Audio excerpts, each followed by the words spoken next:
My father didn't even look me in the eye as he pushed the severance papers across his glass desk. "It's just business, Maya," he said, his voice cold and indifferent. "The board says we need fresh blood to take the company to the next level. And frankly, your methods are outdated." This was the same man who, 6 months ago, begged me to come back from my tech startup to save his failing empire from a massive security breach. I'd spent 100-hour weeks rebuilding his entire infrastructure from scratch, pulling his company back from the brink of bankruptcy while he took all the credit on the news. He thought he was cutting loose a disposable employee, but he didn't realize that the software now running his billion-dollar empire had a kill switch that only listened to me. I watched him smirk as he handed my keycard to a security guard, ready to erase my existence from the building. He didn't know that every line of code I wrote was a ticking time bomb. I didn't argue, and I didn't beg for my job back. I just stood up, pulled out my phone, and opened a custom app he'd never seen. "You're right, Dad," I said, my thumb hovering over the execute button. "Business is business. And since I'm no longer an employee, I'm revoking the license to the only thing keeping your company alive." I pressed the button.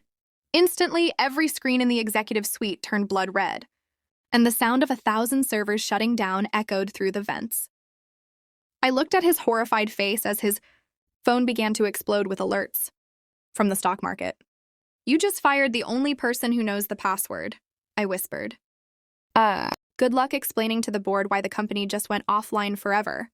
The story of my firing actually began 3 years ago. On the day my father, Arthur, decided that family loyalty was less important than his quarterly profit margins.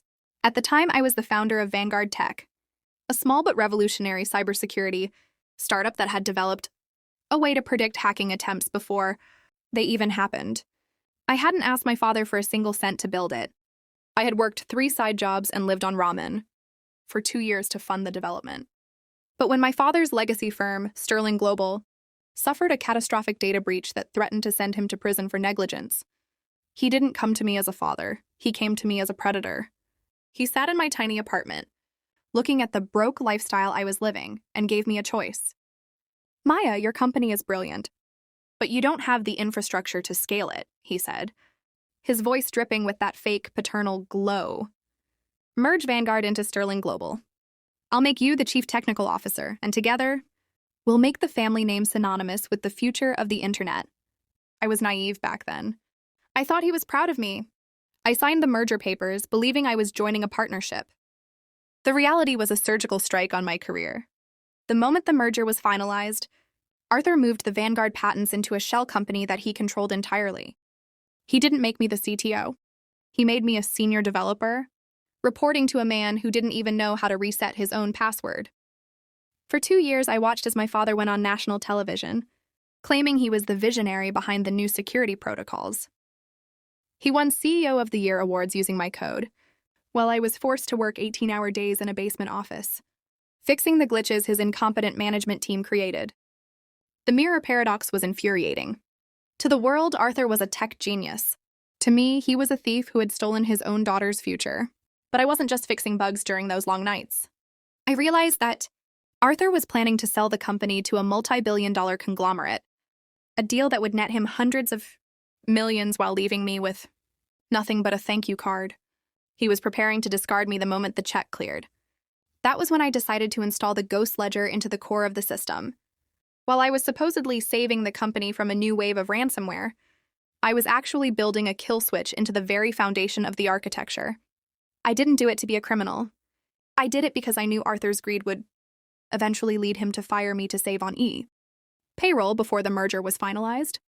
I wrote a piece of logic that checked for my active employee ID every 24 hours. If my ID was ever marked as terminated in the HR database, the software would enter a permanent foreclosure mode, encrypting every single server with a key that only I possessed. I watched Arthur's social media posts as he bought a new yacht and a penthouse in Dubai, all funded by the success of my software. He became obsessed with his golden child image, completely forgetting that the sick and broke daughter he had manipulated was the only thing standing between him and a total system collapse. He started making comments at Sunday dinners about how I was lucky he had taken me in when my startup was failing. The janitor was being treated like trash in her own house. 6 months ago, I discovered that he had secretly filed a patent for a version 2.0 of my software, except he had removed my name entirely and listed himself as the sole inventor. That was the final medical shock to my conscience. I knew then that there was no family left in this business, only a predator and his prey.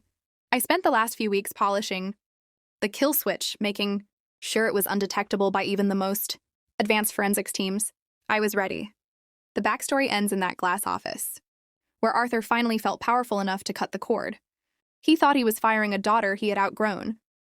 He didn't realize he was actually pulling the pin on a grenade that had been sitting in his pocket for 3 years. The glow of his corporate empire was about to flicker out, and I was the only one who knew where the light switch was hidden. The escalation reached its peak. Exactly 48 hours after my security clearance was revoked. Arthur didn't waste any time celebrating my absence. He had scheduled the final signing ceremony for the $500 million acquisition of Sterling Global by a massive Silicon Valley conglomerate. He wanted me out of the building before the new owners arrived so I wouldn't have the chance to tell them who actually owned the brain behind the business. He had invited the press, the city's elite, and the most powerful tech investors in the country to witness his masterpiece being handed over for a record-breaking check. I sat in a small, dimly lit coffee shop across the street from the corporate headquarters, watching the glow of the camera flashes through the floor-to-ceiling windows of the penthouse suite. My laptop was open in front of me, displaying a ghost ledger of the system's heartbeat. On my screen, a small countdown. Timer was ticking towards 0, the exact moment my official termination papers would be processed by the automated federal payroll system. Arthur thought he was signing a deal that would secure his legacy forever. He didn't know he was standing on a digital trapdoor. Through the window, I saw my father step up to the podium, his chest puffed out with the arrogance of a man who believed he had won. He shook hands with the lead investor, a shark named Marcus who didn't tolerate failure. Marcus leaned into the microphone and said, "We aren't just buying a company today. We're buying the most secure code in the world. Arthur, show us the live global dashboard one last time before we finalize the transfer." Arthur smirked and tapped his tablet, projecting the massive world map onto the wall-sized monitors behind him. For a few seconds, the map glowed with thousands of green lights, representing the Vanguard security shield, protecting government data and banking systems across the planet. "As you can see," Arthur bragged, his voice booming through the speakers, "under my leadership, we have achieved a 100% uptime record. The code is flawless because I designed it to be indestructible." That was the mirror paradox. He was taking credit for the very kill switch that was about to destroy him. My timer hit 0. At that exact second, the green lights on the giant monitor didn't just flicker, they turned a violent, pulsating crimson. A massive system override message appeared in bold, black letters across the map, followed by a live countdown for a total data wipe. The medical shock in the room was instantaneous. The investors gasped, the photographers started snapping photos of the disaster, and the lead investor, Marcus, pulled his hand back from the contract as if it were on fire. "Arthur, what is this?" Marcus demanded, his voice low and dangerous. "Why is the system entering a self-destruct sequence?" Arthur's face went from triumphant to a sickly pale white. He frantically tapped his tablet, but the screen was unresponsive, displaying nothing but a small, mocking emoji of a janitor's broom. It's just a glitch," Arthur stammered, his social mask beginning to melt under the heat of the stage lights. "Our lead developer must have made a mistake. I'll fix it in a second." "You don't have a lead developer, Arthur," I whispered to my laptop screen as I watched the chaos unfold from the coffee shop. "You fired her 48 hours ago." The escalation moved into the streets. Within minutes, news helicopters were circling the building. Because my code protected major banks, the kill switch had triggered an immediate freeze on thousands of accounts, including Arthur's personal offshore funds. He was standing in a room full of billionaires, and he couldn't even pay for the catering anymore. Suddenly, my phone rang. It was Arthur. I let it ring for 3 cycles before picking up. "Maya, what did you do?" he screamed, his voice echoing with the sound of sirens in the background. "The investors are threatening to sue. The FBI is in the lobby. Fix this right now or you're going to prison." "I didn't do anything, Dad," I said, my voice as calm as a summer lake. "The software is just doing what you told the board it would do. It's protecting itself from unauthorized users. And since you told the world I'm no longer part of the company, The system thinks you are the intruder. I'll give you anything, he pleaded, the golden child's father finally reduced to a beggar. I'll give you a 10% raise. Just come back and enter the code. 10%? I laughed, watching as the permanent foreclosure progress bar reached 50%. You're still thinking like a thief, Arthur. I don't want a raise. I want the deed to the company, a public confession of your theft, and I want it all delivered to me in the next 10 minutes. Otherwise, by the time the sun sets, Sterling Global won't just be broke, it won't exist. The surgical strike was in its final phase. The world was watching, the investors were panicking, and the man who had discarded me like trash was realizing that he was the only burden left in the building. The power flip occurred the moment I pushed open the heavy oak doors of the boardroom. 10 minutes earlier, Arthur had been the king of tech, but now he was a sweating, panicked man cornered by a circle of furious investors. When I walked in, wearing the same simple hoodie I'd worn the day he fired me, the room went silent. The mirror paradox was on full display. The janitor had arrived to save the elite from the mess created by their own CEO. Maya! Arthur shouted, his voice cracking with a mixture of relief and desperate rage. Thank God you're here. Tell these people it was just a server error. Tell them you fixed the glitch. He tried to grab my arm to lead me to the main terminal, but I stepped back, letting my own security detail, the team I'd hired with my secret ghost ledger, savings, block his path. I'm not here as your employee, Arthur, I said, my voice echoing with a glow of absolute control. I turned my back on him and looked directly at Marcus, the lead investor. My name is Maya Sterling.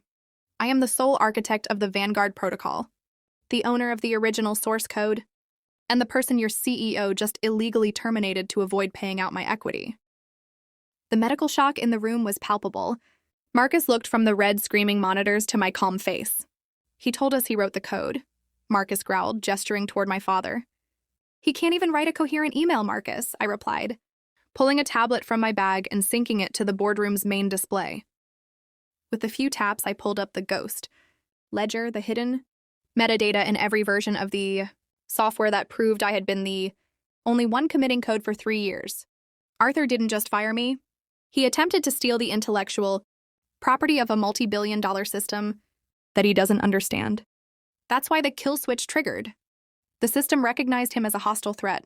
Arthur lunged toward the table, trying to grab my tablet. She's lying. This is a family dispute. Security, remove her. But the security guards didn't move. They knew that the permanent foreclosure of the building's locks and elevators was controlled by the woman holding the tablet, not the man shouting orders. Arthur, sit down, Marcus commanded, his voice cold as ice. He turned to me. What are your terms, Maya? Every second this system is down, the global markets lose billions. I didn't blink. The terms are simple. First, Arthur signs a total rescission of the merger, returning 100% of the Vanguard patents to me. Second, he resigns as CEO, effective immediately, and admits to the board that he committed fraud. Third, I take over as the majority shareholder of Sterling Global, or I walk out that door, and the kill switch finishes the data wipe in 3 minutes. You're destroying me, Arthur screamed, his social mask completely shattered as he realized he was being audited by his own daughter. No, Arthur, I said, looking at the man who had discarded me for a check.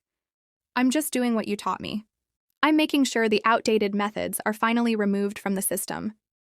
The surgical strike was over. Under the watchful eyes of 30 billionaires and a dozen lawyers, Arthur's hand trembled as he signed the status flip documents. He wasn't just losing a job. He was losing the empire he had built on my back. As he finished the last signature, I tapped a final command on my tablet. The red screens flashed once and then returned to a calm, steady green. The kill switch was deactivated, but the golden child's father was officially in permanent foreclosure. The legal climax didn't happen in a quiet courtroom. It exploded in the very boardroom where Arthur had spent the last decade playing God. The moment the screens turned from red to green, the surgical strike, I had coordinated with the securities. An exchange commission, SEC, and the FBI was initiated. Arthur thought that by signing over the company, he had bought his way out of the disaster. But he didn't realize that the kill switch wasn't just a technical tool, it was a forensic one. As Arthur stood up, trying to adjust his $10,000 suit jacket to regain some shred of his social mask, the double doors swung open again. This time, it wasn't security guards or investors. It was a team of federal agents, led by a woman with a badge and a mountain of ghost ledger evidence. "Arthur Sterling?" Agent Miller asked, her voice cutting through the remaining tension in the room like a cold blade. "We have a warrant for your arrest on 18 counts of corporate fraud, identity theft, and the intentional falsification of patent documents." "This is ridiculous," Arthur shouted, his voice reaching a pitch of desperation that made the investors pull away in disgust. "I just settled this with my daughter. Maya, tell them. Tell them it's over." He looked at me, pleading with the family he had discarded 48 hours ago. But the mirror paradox was final. "It is over, Arthur," I said, leaning against the table as the agents moved in. "But you didn't settle anything." When the kill switch activated, it didn't just lock the servers. It automatically sent a compiled report of every forged signature, every hidden debt, and every offshore account you used to hide stolen company funds directly to the federal authorities. The medical shock on my father's face was the most honest emotion I had seen from him in years. He realized that the Vanguard system he had bragged about was actually the very janitor that had just cleaned out his life. He had spent 3 years thinking he was the mastermind, never realizing that I had built the infrastructure to be his cage if he ever turned on me. Marcus, the lead investor, stepped forward and handed the federal agents a file of his own. "The board is also filing a civil suit for the recovery of the $200 million you embezzled during the merger process," Marcus said, looking at Arthur with nothing but contempt. "We've reviewed Maya's code logs. It's clear you've been lying to us from day one." The status flip was total. Arthur was no longer the visionary CEO or the golden child's patriarch. He was a man being led out of his own building in handcuffs. As the agents clicked the metal shut around his wrists, he turned to me, his eyes filled with a venomous disbelief. "I gave you life," he hissed, his face inches from mine as they escorted him past. "No, Arthur," I replied, my voice steady and cold. "You gave me a job, and then you stole my work. You treated me like a line of code you could just delete when you were bored. But as you can see, I'm the kind of code that comes with a permanent foreclosure clause." The room erupted into a medical shock of flashes as the press, who had been waiting for a celebratory merger, caught the shot of the year. The tech titan being taken down by the broke daughter he had tried to bury. The legal climax was finished. The ghost was now the owner, and the thief was headed to a cell where no amount of money could buy him a reset. The resolution didn't involve a victory party or a press tour. It began with a quiet walk through the server room that had been my prison for 3 years. As the new majority shareholder and CEO of Vanguard Systems, my first act wasn't to count the profits, but to purge the social mask Arthur had built around the company. I rebranded the firm back to its original name, Vanguard Tech, and issued a public apology to every investor and client Arthur had deceived. The glow of my new life was built on a foundation of truth. I didn't keep the $500 million for myself. I used the majority of the acquisition funds to establish a global whistleblower protection fund for tech developers who find themselves exploited by their own families or corporations. I also ensured that the janitors, the literal cleaning staff and junior developers who Arthur had ignored for years, were given equity in the new company. Arthur's fate was a slow descent into the permanent foreclosure he had tried to force on me. After a high-profile trial, he was sentenced to 12 years in federal prison.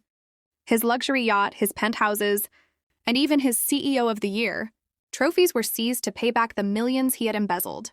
He now lives in a world where he has no kill switch to escape the consequences of his greed. The mirror paradox is finally settled. My father tried to delete me from his life to save his empire, but in doing so, he made me the only person who could run it. I still work long hours, but I no longer do it in a basement office. I do it from the top floor, looking out over a city that finally knows my name, not as Arthur's daughter, but as the woman who proved that you can't fire the person who owns the foundation. The janitor has finished the sweep, and the light is finally back on.